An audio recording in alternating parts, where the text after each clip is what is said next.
Sai Krishna lockup death పై magisterial విచారణ ప్రారంభమైంది. BNS చట్టం ప్రకారం మానవ హక్కుల కమిషన్ ప్రొసీడింగ్స్ పాటిస్తూ విచారణ చేస్తున్నారు. ఎన్టీఆర్ జిల్లా కలెక్టర్ ఆదేశాలతో మెజిస్ట్రియల్ విచారణ కొనసాగుతోంది. ప్రజల నుంచి సమాచారం కోరుతూ సబ్ కలెక్టర్ ఆఫీసులో విచారణ చేపట్టారు.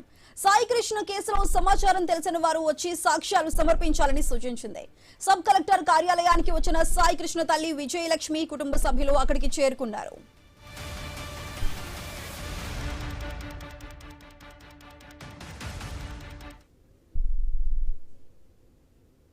Sai Krishna lockup death magisterial విచారణ అయితే ప్రారంభమైంది. బిఎన్ఎస్ చట్టం ప్రకారం మానవ హక్కుల కమిషన్ ప్రొసీడింగ్స్ పాటిస్తూ విచారణ చేస్తున్నారు. ఇటు ఎన్టీఆర్ జిల్లా కలెక్టర్ ఆదేశాలతో మెజిస్ట్రియల్ విచారణ అయితే కొనసాగుతోంది. దీనికి సంబంధించి పూర్తి డీటెయిల్స్ మా ప్రతినిధి భార్గవ్ లైవ్ లో అందిస్తారు. సో భార్గవ్, చెప్పండి, ఇక్కడ ఆల్రెడీ మెజిస్ట్రియల్ విచారణ అనేది కంటిన్యూ అవుతుంది. దానికి సంబంధించి ఏ విధంగా ఉండబోతుంది?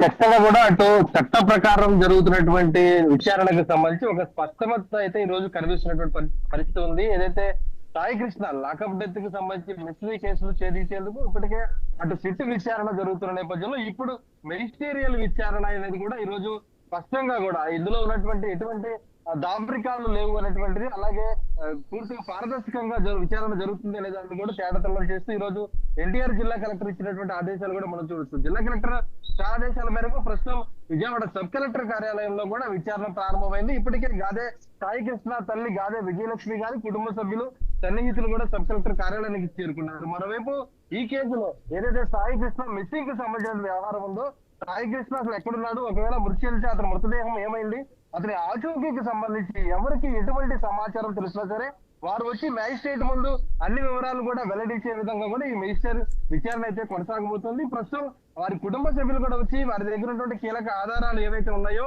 ఆ సాయి కృష్ణ ఇంటి నుంచి వెళ్ళిన సందర్భంలో మార్కాపురం ఎందుకు వెళ్ళాడు, మార్కాపురం నుంచి పోలీసులు విచారణకు ఎందుకు తీసుకువెళ్లారు, ఆ తర్వాత కృష్ణలంక పిఎస్ కు ఎప్పుడు తీసుకువెళ్లారు, ఆ తర్వాత వీరికి ఏమైనా సమాచారం వచ్చిందా లేదా, అలాగే అతని సెల్ ఫోన్ లో ఉన్నటువంటి ఫుటేజ్ ఏదైతే కాల్ డేటా ఏదైతే ఉందో దానికి సంబంధించి కూడా అన్ని వివరాలు కూడా కుటుంబ సభ్యులు కానీ సన్నిహితులు కానీ ఇవ్వబోతున్నారు.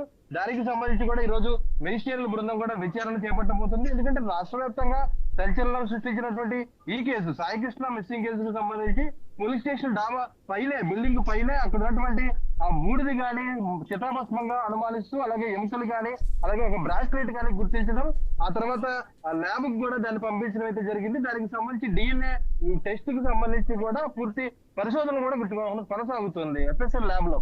మరోవైపు సిఐ నాగరాజు మాత్రం తనకేమీ సంబంధం లేదు, కావాలని తనకి ఇరికించేటువంటి ప్రయత్నం చేశారంటూ కూడా అటు న్యాయస్థానం ముందు కానీ అలాగే బహిరంగంగా కానీ స్పష్టం చేయడం జరుగుతుంది. మరి వీరంతా కూడా తనకు ఏం తెలియదు అన్నప్పుడు సాయికృష్ణ ఏమయ్యాడు, అతని మృతదేహం ఏమైంది అనేటువంటి ప్రశ్నలు సిట్టు విచారణలో కూడా తేటతెల్లం కాబోతున్న సందర్భంలో ఈ మెజిస్టీరియల్ విచారణలో అయినా సరే నిజాలు నిగ్గు తేలాల్సినటువంటి పరిస్థితులు ఉన్నాయి. ఎందుకంటే ఎన్హెచ్ఆర్సీ కూడా ఇందులో ఇన్వాల్వ్ అయింది.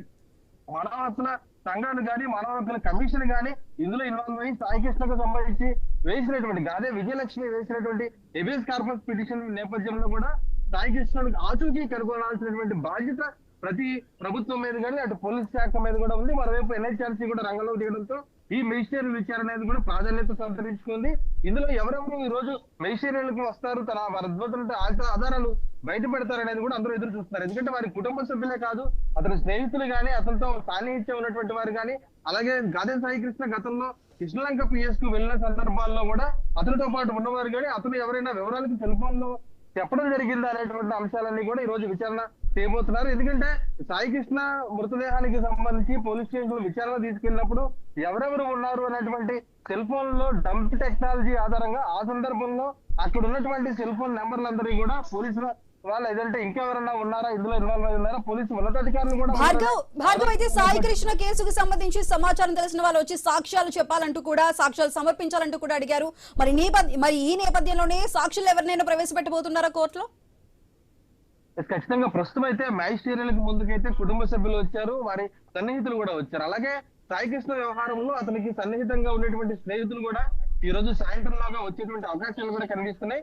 వారందరూ ఇచ్చినటువంటి ఆధారాల ఆధారంగానే మ్యాజిస్ట్రేట్ ముందు కూడా ఇది హాజరుపరిచేటువంటి పరిస్థితి. ఎందుకంటే సిట్టు విచారణలో ఎటువంటి కీలక ఆధారాలు వెల్లడించలేకపోయింది. సిట్టు విచారణలో వచ్చినటువంటి సమాచారం మేరకు కేవలం సాయి కృష్ణ మృతి చెందినటువంటి విషయాన్ని స్పష్టం చేయడమే తప్ప అతని మృతదేహం ఎక్కడుంది ఏమైంది అనేటువంటి పూర్తి సమాచారాన్ని సిట్టు విచారణ కమిటీ ఇవ్వలేకపోయింది. కానీ ఈ రోజు మెజిస్ట్రేట్ విచారణలో మాత్రం దాదాపు అన్ని వివరాలు కూడా వెల్లడవుతాయి అనేటువంటి ఆ ఉద్దేశంతోనే ఈ రోజు విచారణకు చేపట్టడం జరిగింది.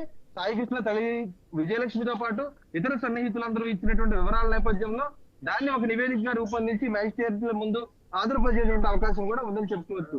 రైట్.